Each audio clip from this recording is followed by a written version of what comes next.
What's up, everybody? We're back in Bristol. Thanks for hanging with us here on First Take with Skip Bayless and Stephen A. Smith. I'm Molly Karam. What's up? You texting me? How are we doing? No, don't need to do that. What's up, man? How are you? How are you? Good. Good morning, Molly. Good morning. I'm fantastic. Yes. You're playing up to the moderator already, I see. That's okay. I can't It's say okay with good me. morning. It's okay with me. I don't care. I'll just sit over here by myself on my island. I don't need either one of you. Have you You're going to celebrate by yourself like Yes, I Johnny? can celebrate by myself over here. All right. My many victories on this Ernestine show. is watching. You Yeah? can't even say good morning to a young lady. That's you. That's you. That's what it is? It's okay. That's what it is? It's 2 against 1. Got those clamps on? I do. You want it to be 2 against 1. All right, let's see who's going to win today. About last night, Monday Night Football, Jay Cutler led his 24th career game-winning drive, 4th most in the NFL since he became the starter back in 2007, handing the Chargers their 5th consecutive loss. Stephen A., what are your thoughts on Cuddy now? Um, Is that all you got? Did y'all really expect it to change? I mean, what am I supposed to say? You're right, Jay Cutler led a game-winning drive, connected on a 25-yard pass to Miller, and everything is good because they beat a San Diego Chargers team who's flagrantly underachieving, who's bereft with injuries. We know that they're struggling. We understand this. It's a bad situation in San Diego, something that we plan on visiting as a topic a bit later on. Yes, we do. Having said all of that, Jay Cutler, 27 of 40, 345 yards. Yep. You know, just one interception, a pick six, but nevertheless, just one of those. You can look at him and you can say that he's playing better and what have you. Here's the discomfort I have with this conversation about Jay Cutler. Skip Bayless, people talk as if we're trying to say Jay Cutler's a scrub. He can't play. Nobody's ever said that. We know that he's talented. We know he's got a rifle for an arm. We know that he's got toughness. We know that he has athleticism, and he can play the quarterback position. And I think with the new offensive coordinator, we have seen some improvement. But he's still Jay Cutler. He's still that dude that we haven't seen smile since he signed his contract, either before or after. He's still that dude that is devoid of any motivational skills whatsoever. He's still that dude who is the quarterback for the Chicago Bears, who, by the way, listening to, now, I mean, whether it's Mike and Mike, whether it's my boy Tarico with the great John Gruden, or the list goes on, whether it's Ray Lewis with Trent Dilfer and Steve Young after the game. You know something? If I was not paying attention, I would have thought that the Chicago Bears are in tie for first place with Green Bay and Minnesota. I wouldn't think that they're 3 games back. I wouldn't think that when Green Bay and Minnesota are 6-2, that the Chicago Bears are 3-5, 2 games under 500, destined to miss the playoffs yet again with Jay Cutler as their quarterback. It amazes me. I must admit, they had me fooled. They really did. Because I was like, I literally sat up there like this. Damn, I know the Chicago, I know I wasn't hallucinating. I think Chicago has been losing. Let me go back and check the standings. Am I missing something? There's something wrong? Is the Chicago Bears suddenly winning football games and I forgot? What was I don't know what's going on here. And then I went and I said, oh, exactly what I thought. They came in the game 2-5 last night. They came into the game not deserving of being on Monday Night Football, which, by the way, the NFL needs to revisit. When you got teams that are mediocre for Monday Night Football, can we do something a week or 2 in advance to change the schedule so we don't have to see certain teams? Because I'll be the first to admit, Skip Bayless, I didn't see the end of this game. I read about it. I swear I was going to say this. That was going to be my opening salvo. I didn't see the end of this game. I knew you know you were why? watching. Because let me tell you something right now. I watched. They were down 13-0. Then I watched them come back. You understand? And pull it within 16-14. I was like, all right. Yes. It's no big deal. Yes. But I literally Giving him ammo. Fell asleep because Skip. It wasn't that I didn't think that Jay Cutler in Chicago would win.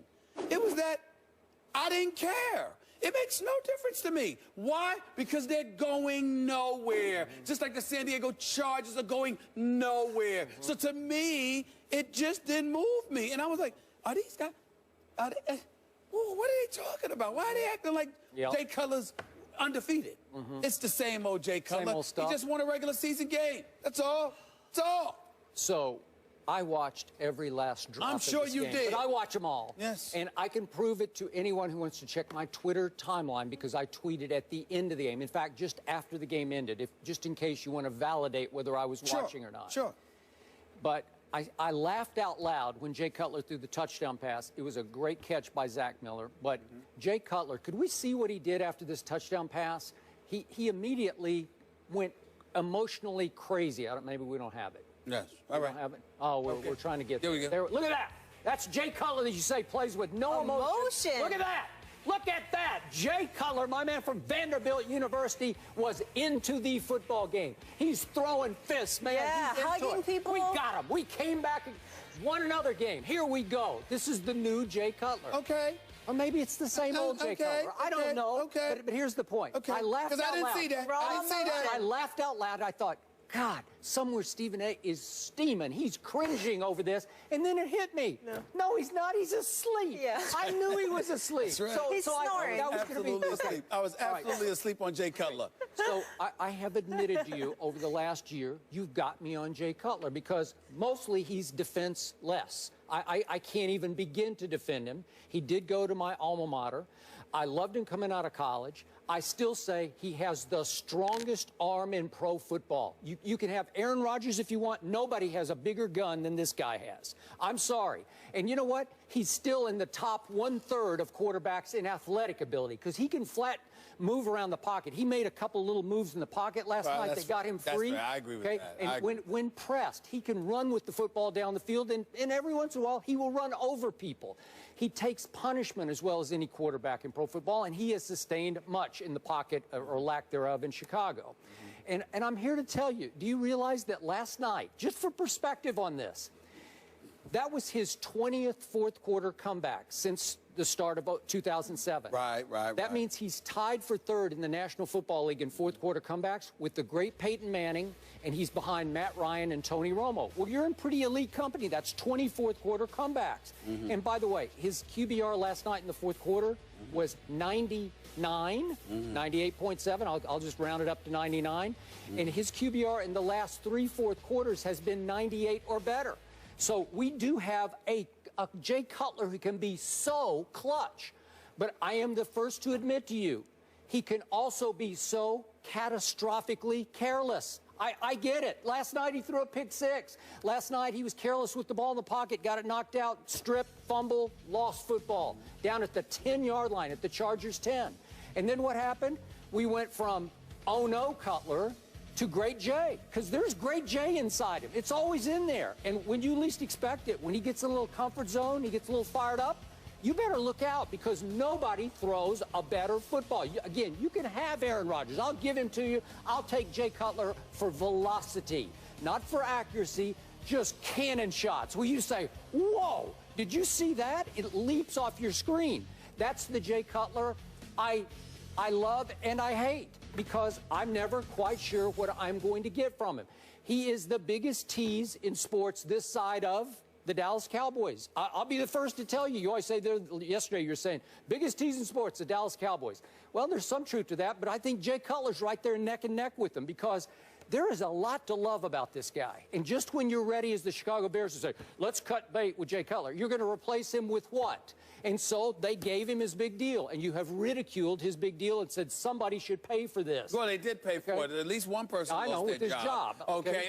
So one could make an argument that a head coach lost his job. A couple of offensive coordinators lost their jobs because you can't figure out how to work with this dude. But remember, the McCaskey family is still in charge. So you know, again, they can't lose their job. Well, they had to sign off on this. They can't lose their job. The reality, Skip Bayless, is this.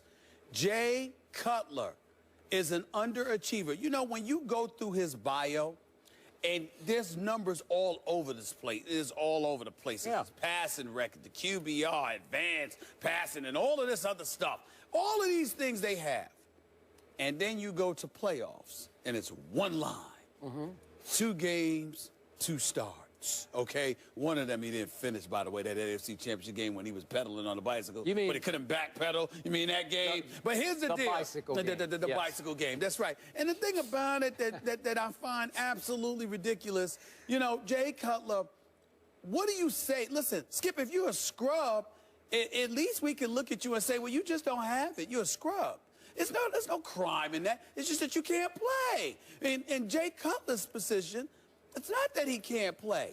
It's that he wasn't interested most of the time. He is as apathetic and indifferent of a leader at the quarterback position that we have seen in eons. I mean, don't get me started with this dude. So what I'm saying to you is, it was nice to see him get a bit emotional, and Skip Bayless is up there showing footage, demanding that they show footage of him, you know, pumping his fist. What you gonna call him next? Psycho Jay? Is that what he's gonna be called next? Let me tell you something. I call him Cuddy. Let me tell you something right now. You're going to learn to listen to me, because contrary to what you believe, I look out for your heart. You fall for teasers all the time. Every time. How many people? And you know, listen, man. You know, listen, we all know I love me some Ernestine. How many times do you sit up there, she's got to mend your heart because some team has broken your heart, because some player has broken your heart, because you got faith in them and they let you down. When are you going to stop? She just looks at me and says, get over it. That's right. Just get over it. And you don't. And you don't. And then I got to sit up here and try to pick up the pieces because your heart is cracked in half, because once again you found yet another individual to believe in. You've got no business believing him. Don't trust him, Skip. Come to the light. Don't trust Jay Cutler. He's going to break your heart. He's going to let you down. Next week, he's going to look depressed. You can book it. Somehow, some way, this is what he does. This is what he does, Skip. And you better accept it, man. I'm tired of trying to mend your heart, man. You keep falling for this stuff. You keep falling for it. I trust my man Steve Young on the late Sports Center last night, saying that Jay Cutler has fallen into a new comfort zone with Adam Gase as his coordinator and Dow Loggins, who used to be Johnny Manziel's quarterback coach in Cleveland, now as his quarterback coach. I'm starting to believe here. Maybe this is the perfect spot for Jay Cutler. And I'm going to remind you, does he have Kevin White, their first-round draft pick, that I said was going to be the best receiver in the draft? No. Nope, he does not. Hasn't had him all year. Okay. Did he have Matt Forte last night? No, he did not. No, he did not. Did he have Eddie Royal last night? Maybe his second best. I'm going on the last several years where he had all of those dudes, plus Brandon Marshall, and still couldn't get the job done. And oh, by the way, over the next 3 weeks, they are at St. Louis next week. Then they have Denver, and then they're at Green Bay. I smell a 3-game losing streak coming on board. Let's see how Jay Cutler is then.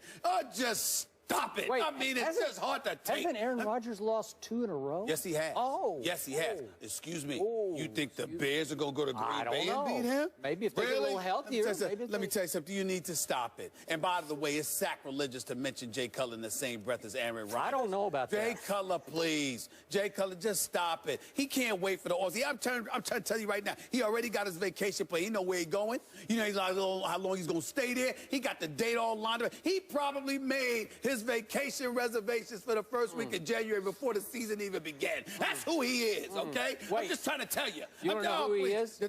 He's this Jay Cutler. He's this guy. Yes.